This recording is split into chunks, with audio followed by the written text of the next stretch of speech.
Weatherman, are you grouchy? We are live. Why would you think I'm grouchy? What if we took a poll and everybody voted that you were grouchy? I mean, you think I think about it? Say what? Think about the poll. Let's take a poll on another format. Let's take a poll with Angie, We're on Brent. there. Hey, we're on. That's fine. With Angie, Brent, See if they like me. and then me. Let's do that. So let's do that. So let's see. Let's do that and say, hey, How many of them would like me? the outcome may be different than in here. But they haven't talked to you today, have they? Huh?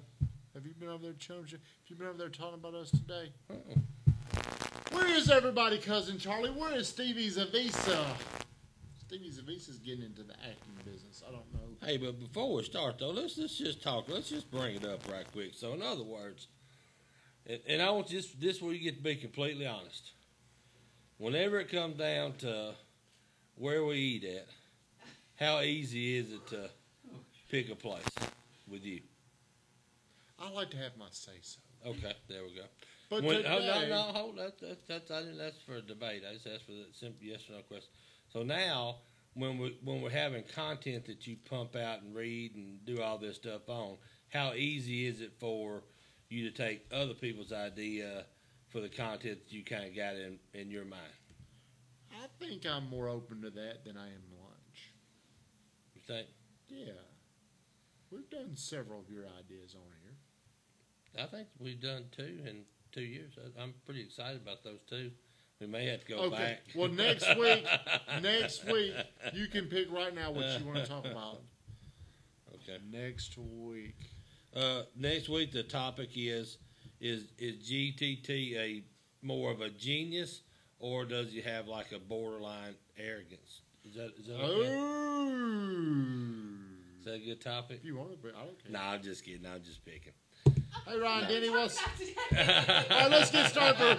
It's time for Real Estate 101. Every Wednesday, me and a.k.a. the Weatherman come to you live at the GTT studios. Hey, the arrogant guy. And we talk about Murfreesboro, Tennessee real estate because we want to leave an impact on you. We want to be the #1 source for digital real estate content. So we cannot do it without you, friend. So if you do us a huge favor, please like Heather White. Please like us. Cousin Charlie, did you like? Winston, did you like it? I see you just got it on here. Please like. Please share the stream, David McWilliams. We would greatly appreciate if you like, you share, you tell the whole wide world, watch us. Weatherman, before we get started, we love it. We love it when you do the announcements. Yes, I do have an announcement to do today. So hang on. We have somebody's birthday today that is a big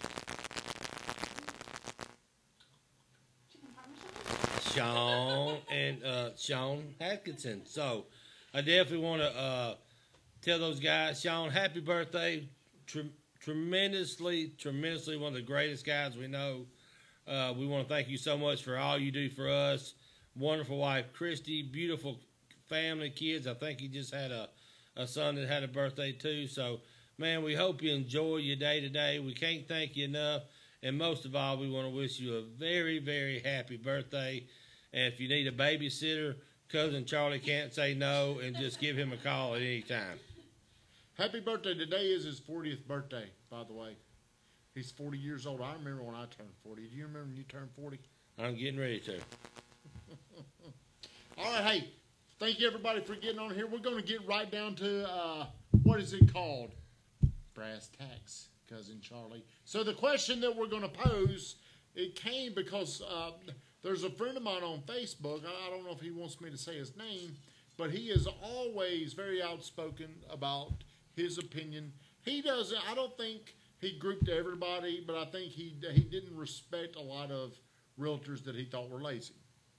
Because I do think in that message, Kathleen, I do think he said, I don't hate all realtors. I don't disrespect all realtors. But he felt like there's a lot of them. Maybe he said the majority. I don't know. But the idea came up in my head, Weatherman, that How does the public really feel about realtors? I know how we on the inside of the business, we know how hard things are. We share pain because there's a lot of pain. There's a lot of stress. There's a lot of things that other people do not know. Hey, Jamie Stillman, what's up? Julia Crutcher, share the stream, kiddo.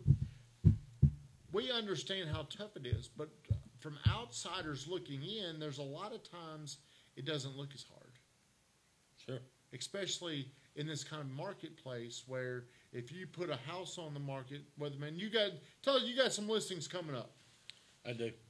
What are they? Good ones. What price point? We got one at 200. We got one at 274, and I got a good friend of ours, another great real estate agent, has another one at 274 in that area. Two of them in Puckett coming up. So one of the hottest areas out right now. We got one under 200 coming up. We also have a potential 150 in our office coming up. We have a one at under 140 coming up right across the Bedford County line. And so several opportunities coming up. So what is the general, like how hard will those houses be to sell right now? To sell them, to get somebody to buy. Shouldn't be very hard at all to sell. Okay. So because of the fact it is easy right now during the time that we're in, we're on a 4 or 5 year run where times are easy to sell. But I think we'd both agree the hardest part right now is not actually selling the house. Sure. What is going to be the hardest part, in your opinion, of just pick one of these deals? What do you feel like will be one of the hardest things that you have to do through these deals? Most time is the home inspection, appraisals, negotiations, emotions, area. So that's some of the tough part, in my opinion. So, Cousin Charlie, what did you interject? You haven't been in the business very long. Did you have a belief of what you thought about realtors before you got in here, and you had to deal with the hard things are dealing with unhappy people. I mean, very emotional, unhappy people because they're not getting what they're wanting. It takes a very unique skill set to be able to hold them into the deal. So what was your perception before you got to see that? I didn't realize how hard it was going to be. The work realtors do, it's ongoing, it never stops. One of the hardest things that I've learned so far is controlling someone's emotions. Mm-hmm. And you're trying to keep it as close to the middle as you can, not too high, not too low, when you're dealing with something that's very emotional. Sure. 10 o'clock at night, husband and wife may have been talking. Well, they've got some emotional they want to possibly talk to you about. 7 o'clock in the morning, they still, they may have something on their mind. You're not a real estate agent part-time. It's a way of life. Now, think about this. Think about if they've got that question and they call you at 9 o'clock, and let's say if you're like me, you're already in bed. And they don't get a hold of you until the next morning. If they go to mad, they're pretty upset. And the only way they know how to really feel is they point the finger at the agent. So the public, I don't want to say this to where you're offended by it, but most people think selling the home, that's all you do is you sell the home. Well, really, that ain't that hard. Right. But hey, let me tell you, even when the market as easy it is right now, it still get harder because people get more unrealistic. There's a lot of fear whenever they're having to pay so much for these houses. So there was a great question that a friend of mine, a past client, Josh Stevenson, I don't think you're on here, Josh, but you asked this question. He wanted to know if I were to sell my house at $150,000, he said, everybody assumes it's 6%. Why should you get paid so much more money for doing the same job on a house that's $750,000? Because if I'm going to paint a living room, and the living room pays $300, but yet I'm going to paint the entire house, I'm not going to paint the entire house for $300. Hey, we got a painter on here that just got on. It's a lot more work. It's a lot more work involved in just the size of the house is the smaller the houses are a lot easier to sell than you think. This is what happens when you get into a bigger size house. You got a lot more people that are very in touch with their money. They're very in touch with the dollar sign. They don't budge much. They don't cooperate as much. It's not an emotional buy or sell for them because anytime that somebody is selling for profit, then it really not having an emotional sale. So if you're looking at a $700,000 house, chances are it's not like the first house you and your first wife got out of college raise your kids in. Chances are it's a house you bought. You got a little bit of equity in it. You're trying to get the biggest bang for your buck. It's not an emotional tie to it the way people think it is. Mm-hmm. Most big money, big house buyers don't buy emotionally. Mm-hmm. Mm-hmm. So, Stevie, you've been in the business how long now? About 9 years. How long? Hey, great video yesterday. Thank you. Katina says she disagrees. Katina, there's a delay here. I don't know. Can we block Katina? Will be okay. Can we? Katina, I don't know which part, because when I read this, we said something. I don't know what part you disagreed. Please type that in, because I believe everybody's got an opinion. Nobody nobody's can say they're going to be right. So, Stevie, before you got into this business, what did you think? Now, way back in the day, not when you were thinking about getting into this business. What was your opinion of real estate agents? What did you think? I thought that they actually worked hard, but made a lot of money. How close was you on that? Pretty close, because I know we do work hard. You make a lot of money? Don't make a lot of money, but not complaining. Right, sure, It sure. could be worse, but it could be better. But it's not the $400,000, $500,000, $600,000, $800,000 the first year that for some reason it's this fairy tale that when you get into real estate you're gonna make $1 million. Definitely not like Right, that. right. Correct, definitely not like that. Well, you'll see that you'll have friends, and they assume, because it's very transparent how much money that realtor, everybody believes it's a 6% commission. Well, there's usually two people that are involved. There's a buyer and there's a selling agent. There's two sides, and the commission is split. So one side gets 3%, the other side gets 3%. So it's usually very seldom is it one agent getting all 6% of that. So the Joe Blow public out there thinks, What man, would that be called? that's a facilitator, dual agency. Dual agency. Dual agency. So very rarely does that happen, but it still is a very hard job to represent two people to make them both happy. Would you agree with that, Cousin Charlie? It's What do you- like what's so this, funny? Charlie. Charlie's married, and then his girlfriend. How possible is it for you to make your wife and your girlfriend happy at the same time? It's kind of hard to split your time 50-50, isn't it? It is. So it doesn't go very well when y'all Are you get to. admitting something, Cousin Charlie? Is there something we need to know? Okay, Scott Nagy says a typical agent does 12 deals a year and makes $42,000 a year, according to the NAR, the National Association of Realtors. And that's probably exactly right.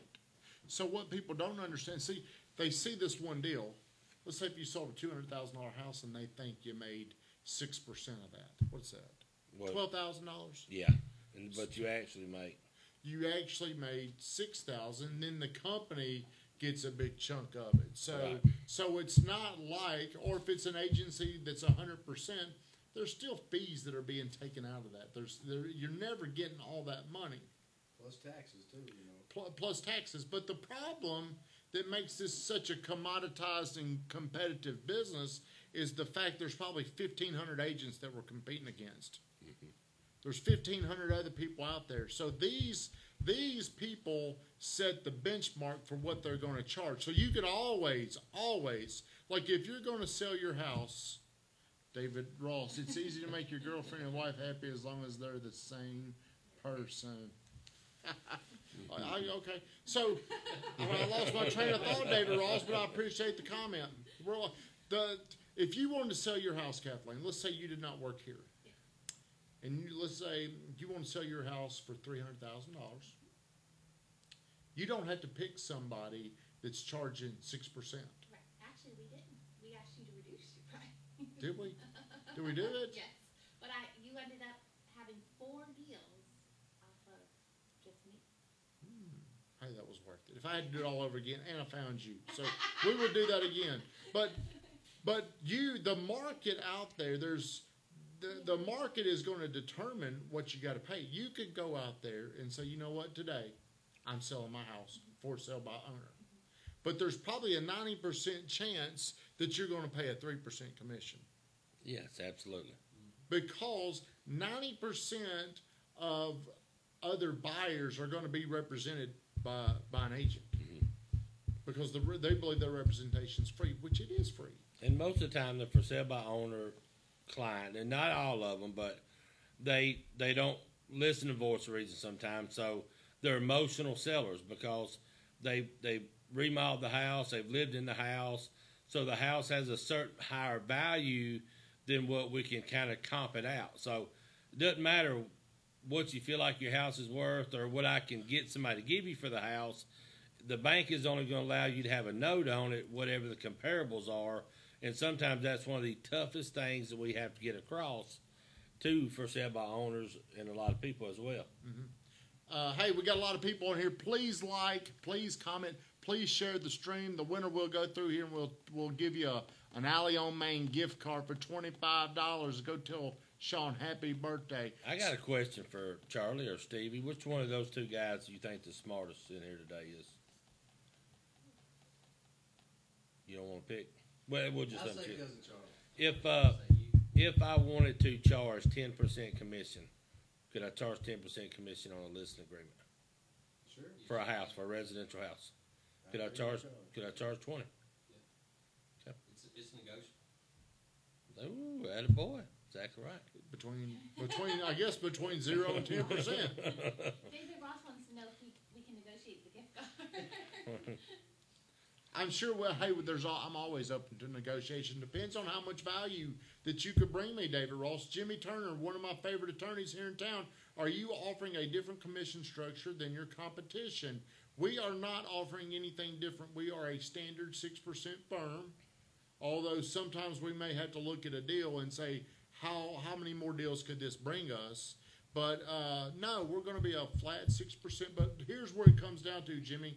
We've got to be able to articulate our value, and you've got to be certain that our value proposition, you feel good enough about to say, I'm going to pay you 6%. So most people are going to think, I could do this on my own. I could price my house. I could do this on my own and save 6%. Well, really, you have no way of knowing what you're going to save. Because what if Weatherman could have gotten you X and you saved 6%, but your X was less than Weatherman's? Or what if Weatherman got you, and what if the initial purchase prices were different? Initially, the other deal where you didn't have an agent was higher, but we go through some home inspection issues. You've got to deal with that, and you end up fixing things that maybe you don't have to. Maybe you don't check their pre-approval, and you've held the house off the market for 2 months for these people, and then come to find out the day before closing, they're not pre-approved. We just had a deal that we had a guy that was for sale by owner. I sold him the house.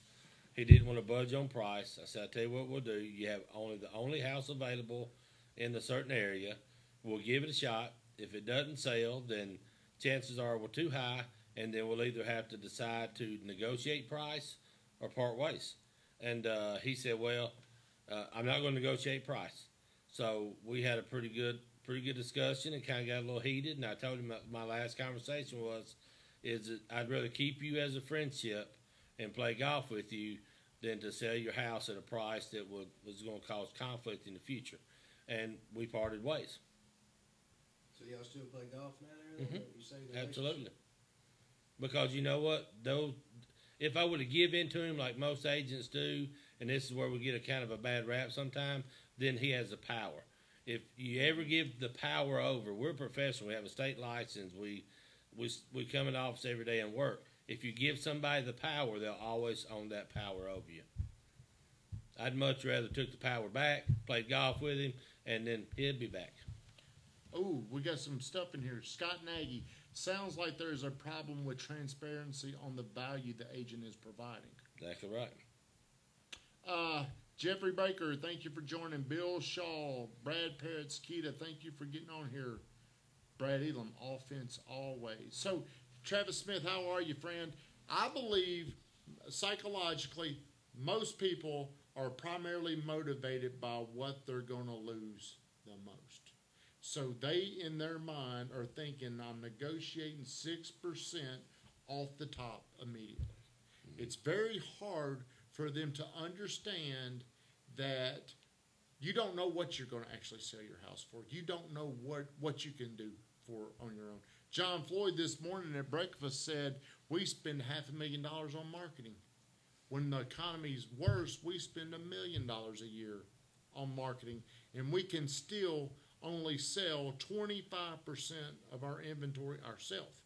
They're still that dependent upon outside agents to bring them offers. Travis Smith says realtors provide a tremendous value. It is lenders that are underpaid.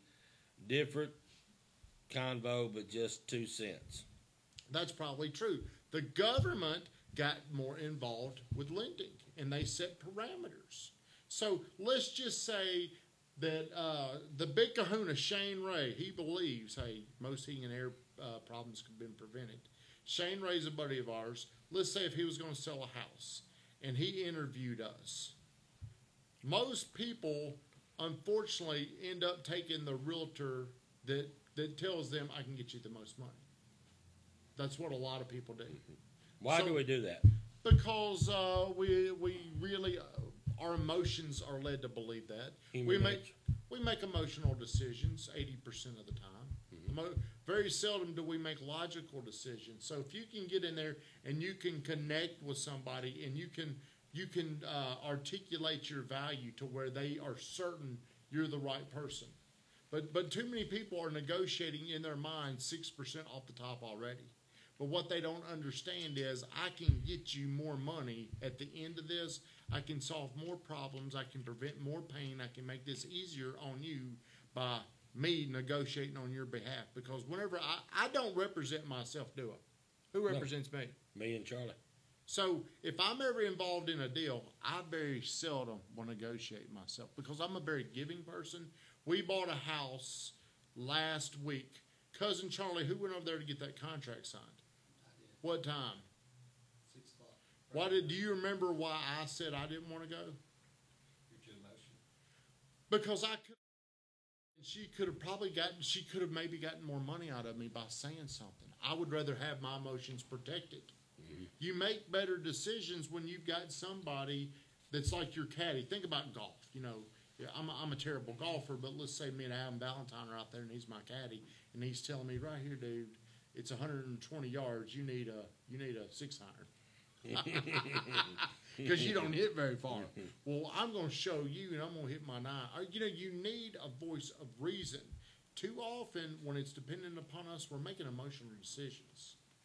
Well, your agent should be there to bring in the logic to where you understand if you do this, this is what could happen. The most painful thing I see for sale by owners, they attract people that are trying to save that same 6% they are. So here's my 2 cents on for sale by owners. If you are of some form, fashion of an attorney, that you have negotiated a tremendous amount of contracts, and you have some litigation background, you definitely have more to offer than just a regular Mo and Joe selling their house, because there's a lot of opportunities in those contracts that you could lose several $1,000s and you would never even know it. And that, to me, is why I think a real estate agent is very, very, especially when they're could end up gaining you money instead of losing you money. And to highlight what you're saying, I don't think you're going to hear agents saying they're the smartest people in the world. But they're your voice of reason, mm-hmm. doing a very emotional, turbulent ride to where I've seen people that would not listen to me, and they make these decisions that ends up costing themselves a lot of money. What do I believe? I believe people make a much better decision when they know, like, and trust somebody, David Ross. So it's very important to be able to build that trust, because whenever they don't trust you, whenever your clients don't trust you, every single decision, it slows down. It becomes a bigger deal. They stall, and they end up making the wrong decision. This is a great thing to hashtag and think about and remember this. A great real estate agent is not only your real estate agent, but they're an advocate for you. And what that means is they have your best interest at heart. They look at that contract like it's their contract. They want to make sure that you're protected from top to bottom, and not only that you're protected, that you understand. And then they line everything up to make the transaction and the process smooth. So when you get to the end of it, it's as less stress on you as possible. I also believe this. Whenever you deal with us, I'm looking for strategic partnerships. And what that means is right now, my win might be I get your business. But the win I can pay you back over and over and over again is maybe I can help sponsor your child's baseball team or BJ Henley and his race car. Yeah. There's other ways that I can get your win back, but I can't keep supporting your movements in the future if you're beating up, butchering my commission. Does that make sense, Stevie Z? Because I'm looking for a lifetime of strategic partnership to where you need me now, okay? I'm gonna solve this problem, but I want to get paid the fair market, not the cousin Charlie rate of 10%. I think he easily get 12. Well, I don't know if we can go up that high, but I want to get paid the fair market. That's what I want to do. In return, I want to offer you something over our lifetime together. So whenever you're one of our clients, if there's something that you need, it doesn't end at the closing. Now it's my turn to pay you back. I'm looking for the win-win. Unfortunately, during this time, I may get my win, but you may get your win at a different time. But I really believe you should be picking real estate agents that are going to add more value to your life. Not just, I think anybody can go out there and sell your house right now. I don't think that's hard to do. But the hard part is the navigation from the contract to the close, because you can lose a lot of money. You can lose a whole lot of money from the time you go under contract to the time you close. Or how do you even know what offer you should take? How often? You know what I believe? What do you think the best offer usually is? The best offer? Mm-hmm. If you're selling a house. A cash offer. But when no appraisal. The best offer is usually your first offer. But yeah. Your best offer is usually the first offer that you get. But if you're selling something on your own, you may say, well, that was my first offer. I'm going to wait for a higher and a better offer. What you'll later find out is the longer you're on the market. Even when people see that you're, even whenever people see that it's for sale by owner, the longer something sits, the more uncertainty buyers have about paying. Yeah. It's the same way with buyers agents. So a lot of times, if you have a great buyer's agent, they'll listen to what your wants are and your needs are. And so many times we do here in this industry, they're just sending me houses that I'm not even thinking about. I don't even want those types of houses. So if you'll do your homework and pay attention and get exactly what they want, a lot of times you'll only have to show them 1 or 2 houses. John Floyd this morning said this: if you show somebody more than 5 houses, there's a good chance they ain't going to buy anything. I mean, John Floyd got a lot in common. Hey, Gary O'Rand's on here. Big G on the here. one that has the best chance to close with the least amount of contingencies. Great lender. Thank you, Brad Elam. Cousin Charlie, were you about to say something? Stevie Z, we're leaving you out, homeboy. What would you like to add? I'm good. Here's something I want. What's your best quality? If I was to ask you, and I want you to be my agent, and I want you to give me one great quality that you can sell yourself on, what would it be? I'll be able to help, I'll be able to make this a very non-emotional decision. That's a horrible. What do you got, Charlie? I'm just picking. That's a very good answer. What would you like to say, Charlie? I was going to say something else. I think a lot of times people hear the negative, they don't hear the positive. We sometimes as real estate agents don't do the best job with letting everybody know how things go, but when somebody does have a bad experience, they make sure to let everybody know about the experience. People may not have ever had a great real estate agent, but they hear about the negative things about it, which in return gives some real estate agents a bad name or a bad rep. It's kind of like I go to my doctor. I'm there 10 minutes. He comes in and says, "Hey, how you doing? Quit drinking sweet tea, lose some weight. See you next year." I'm like, man, how much did I pay for him to tell me that when, he didn't tell me anything I didn't already know, and then I get this bill in the mail, and I'm like, man, he's overpaid. But yet, you have a heart surgeon that saves somebody's life, and he's worth every penny. Sure. Well, I think it's kind of the same thing for real estate agents. You see maybe the bill on the selling side, but you don't realize the value, everything they do behind the scenes to make it happen. Right. And I think we've got to do a better job articulating what we do to our clients or to prospects. What would be yours? Because I believe whenever you know, like, and trust somebody, you're going to make a better decision. I like it. I believe I can help you make a more confident decision. Not by what I know, but what I help you know. David Ross, you're always invited to come in here.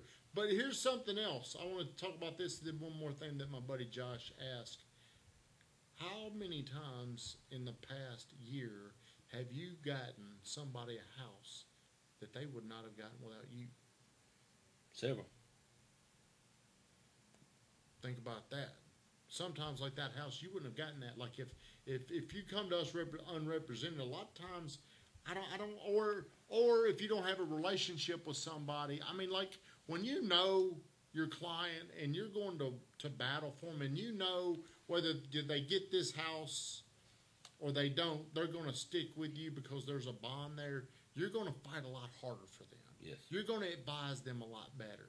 There's that loyalty.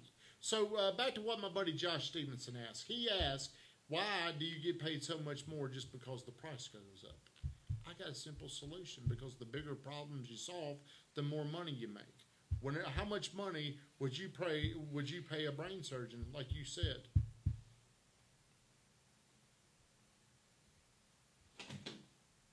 You're waiting? Yeah. But hey, the bigger the problem, the more money you make. Yeah, So, how much does it cost to get a physical, or how much does it cost to have brain surgery? Well, when problems are solved, that's when money changes hands. Ooh, Coach Bird. Ooh, Bird. plug. Hey, I You got a plug in. $700,000 problem, or I've got a $150,000 problem. Yeah. More money's going to exchange. And I truly believe that people, if they use you to represent them, they're wanting loyalty. They want somebody they can trust.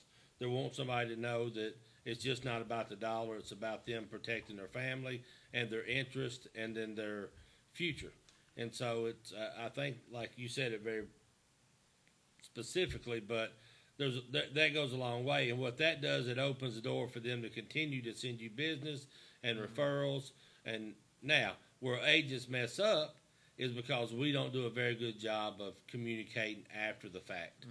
And that's across the board. There's some that are very good at doing that, but that's a thing that we're fixing to really just take off on. But I think that's something that more agents should do a lot more of. Kelsey Prince, by the time you get on here, kids, Scott Nagy, thank you for the compliment. Chris Clark, and when you like and trust the person, you have an honest line of communication. That's exactly right. That's right. If you don't really know somebody, if the proximity gap is out here, maybe I don't tell you something that you really need to know. Maybe if you cannot be honest with people, you'll never get to a close level of intimacy. Yeah. It's like this. If you're selling me a house, you can call me dum-dum because we have a relationship together, and I don't take offense to it because we have this great bond. I just can't go out and call people dum-dums, but it shows you how much more comfortable you are in those situations. And, hey, the reason why I don't represent myself, Kathleen, is because whenever it gets time to make these decisions, maybe I either have doubt or I don't trust myself, because I know I can kind of do something reckless. Before I bought this house, I called you and asked you before. So I like to have certainty to make these decisions.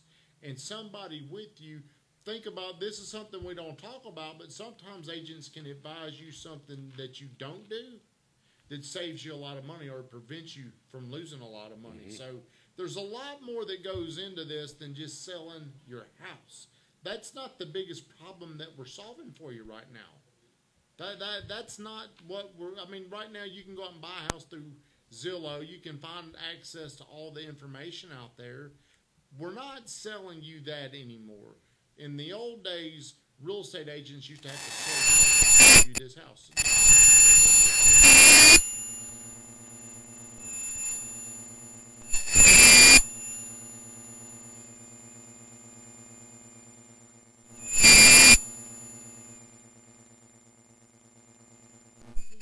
We know we can.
topic for Straight for the Gut tomorrow night is, what are the benefits of getting married at City Hall or having a big wedding?